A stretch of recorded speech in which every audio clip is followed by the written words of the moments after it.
When I take a course, I really try to change some of my painting habits, and this is very difficult, I have found, if you're studying and doing watercolor. I typically would do this section back here.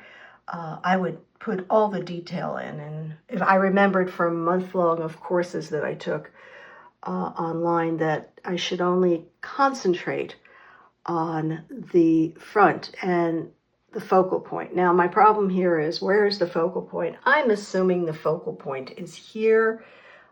Sometimes just trying to tackle one thing at a time, trying to get loose, trying to remember composition might be just enough when you're learning new technique in watercolor.